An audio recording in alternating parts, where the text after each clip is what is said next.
Mudahkan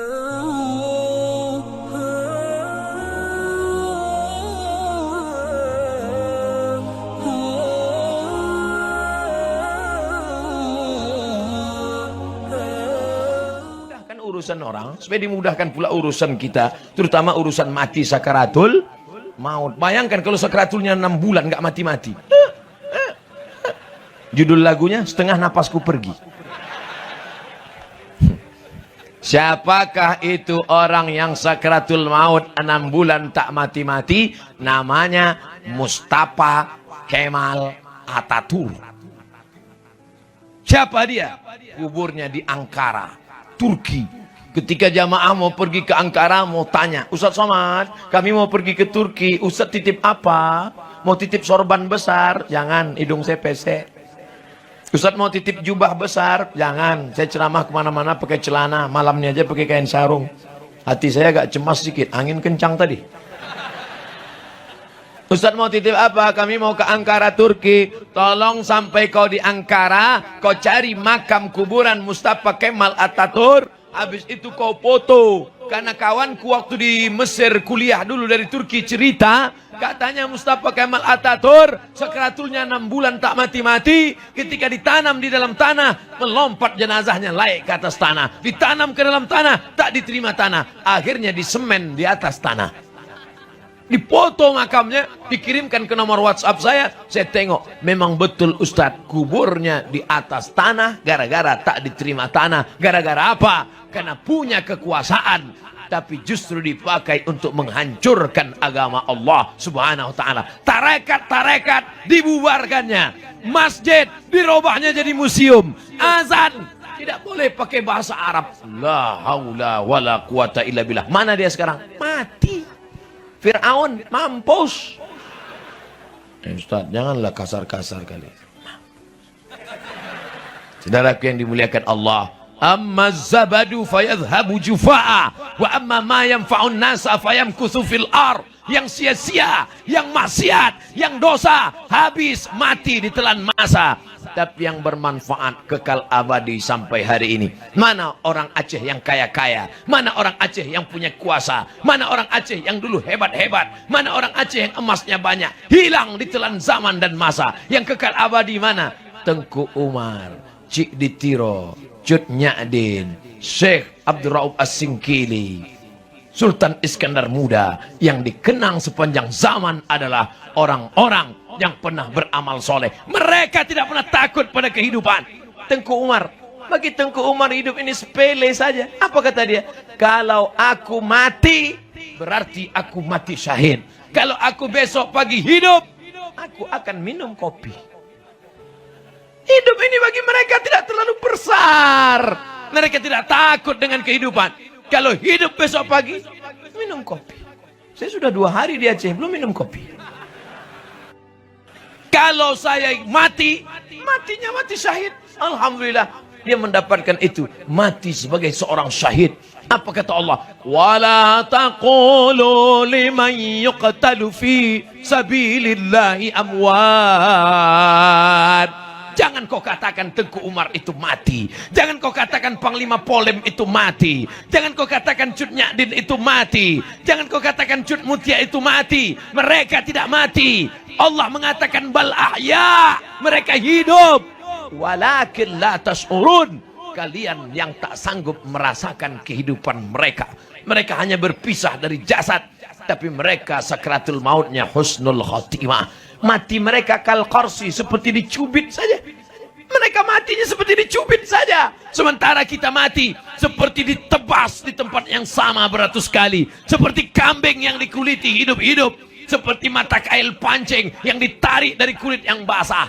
Hidup hanya sekali. Buatlah yang berarti. Itu dapat Ustaz dari mana? Dari dinding pesantren Gontor 10. Waktu masuk tadi saya tengok, hidup hanya sekali. Buatlah yang berarti. Wah, dapat bahan ceramah. Makanya kalau lewat-lewat tuh baca. Baca, guys.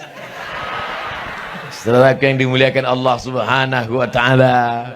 Mana yang punya harta? Mana yang punya kebun yang luas? hilang. Mana yang punya seragam-seragam bangga, mana yang punya bintang-bintang, hilang. Semua hanya sebagai foto kenangan semata. Tapi yang kekal abadi, anakmu di tengah malam berdoa bertahajud, Rabbil firli wali walidayya warhamhuma kama rabbayani saghira. Itulah yang menerangkan kuburmu, Bu. Itulah yang membuat kuburmu lapang, Pak. Itulah yang membuat engkau tetap kekal abadi di aman yang hiruk pikuk. Buat dia pandai berdoa. Ini anak tidak diajarkan doa, tidak dimasukkan ke pesantren, mati kita. Pakainya baju hitam, celana hitam, topi hitam, kacamata hitam, Man in Black. Habis itu dibukanya keyboard, nyanyikannya lagu, ayah dengarkanlah,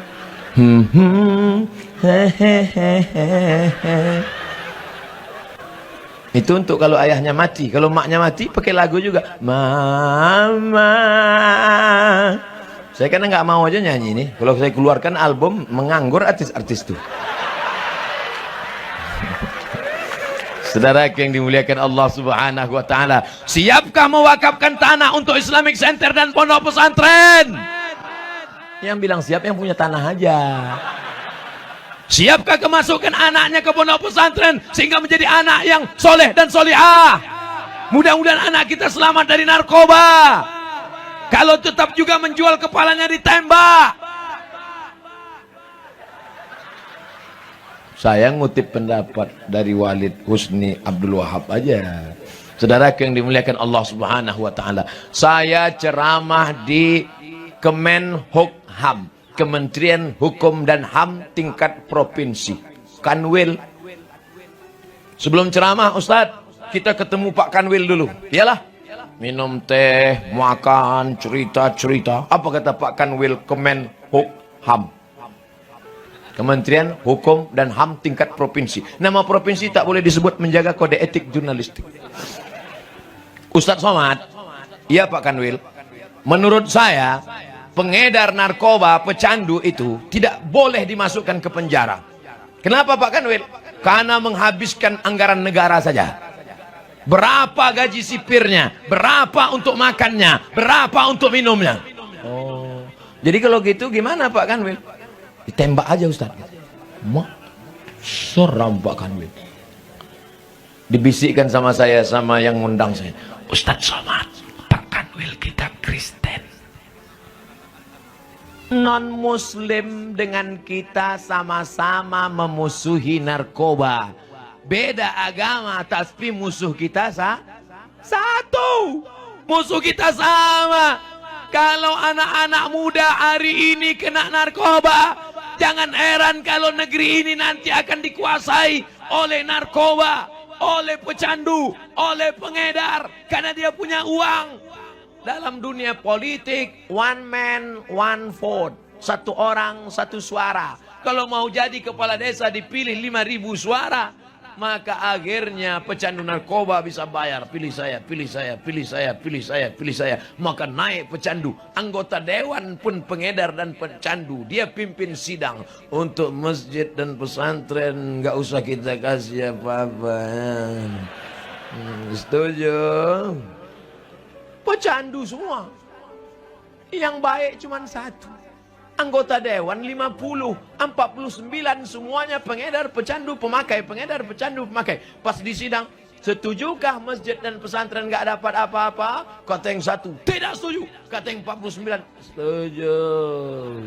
Kira-kira apa yang terjadi? Apa yang hari ini disampaikan di atas mimbar pentas ini bisa terjadi dimanapun berada. Kalau tidak kita selamatkan dari sekarang. Ibu, panggil anak ibu. Hai anakku, sini. Tentu bahasa ibu lembut. Itu kalau bahasa saya. Kalau ibu kan, nak, sini ya nak. Jangan kau pakai narkoba. Neraka jahanam tempatku. Mungkin ceramah Ustadz nggak masuk ke telinganya. Tapi kalau ibu yang ngomong, seorang pecandu narkoba dimasukkan ke sekolah rehabilitasi tidak selesai, dinasehati Ustadz tidak selesai, ceramah khutbah Jumat nggak masuk ke telinganya. Kenapa nggak masuk? Orang dia nggak sholat Jumat. tapi akhirnya sehat. Gara-gara siapa? Bukan ustadz penceramah. Sehat gara-gara siapa? Dari seorang ibu tua yang tak berdaya. Ibu jangan sepele dengan mak-mak. Gerakan mak-mak garis keras. Gimana seorang ibu bisa membuat anaknya berhenti menjadi pecandu, pemakai, pengedar narkoba? Si emak pergi umrah, dibawanya air zam-zam dalam jerigen, 7 putaran Ka'bah. Doanya apa? Berhenti anakku narkoba, berhenti anakku narkoba, berhenti anakku narkoba, berhenti anakku narkoba, berhenti anakku narkoba, berhenti anakku narkoba, berhenti anakku narkoba, berhenti anakku narkoba. Habis itu dibawanya pulang, dipanggilnya anaknya, sini kau sebentar. Ini air zam-zam 1 jerigen, sudah kubawa 7 kali putaran, doanya cuma 1. Berhenti anakku narkoba, berhenti anakku narkoba. Tolong kau minum, kau mandikan. Setelah ini kalau kau berhenti, alhamdulillah. Kalau tak berhenti, mati aja lah kau. Sehat sampai hari ini. Makanya doa silahul mu'min, senjata orang beriman. Bapak polisi, pakai pistol senjatamu. Bapak anggota dewan, pakai palu martilmu. Bapak-bapak penguasa, pakai jabatan kekuasaanmu. Ibu, pakai doa makbulmu. Bapak, atau serahlah apa yang mau kau pakai.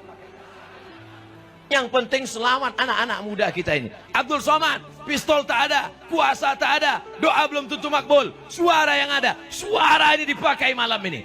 Selama orang masih mau mendengar ceramah kau Abdul Somad, selama kamera masih hidup menyala, biarkan mereka merekam. Masya Allah, tabarakallah. Kok semangat kali Ustaz malam ini? Gak tahu saya. Kok anak ada doa orang-orang soleh dari belakang. Jadi mereka di belakang nih. Pernah tak Bapak Ibu melihat gambar seekor kucing kurus melihat gambarnya seperti singa di depan? Begitulah saya sekarang.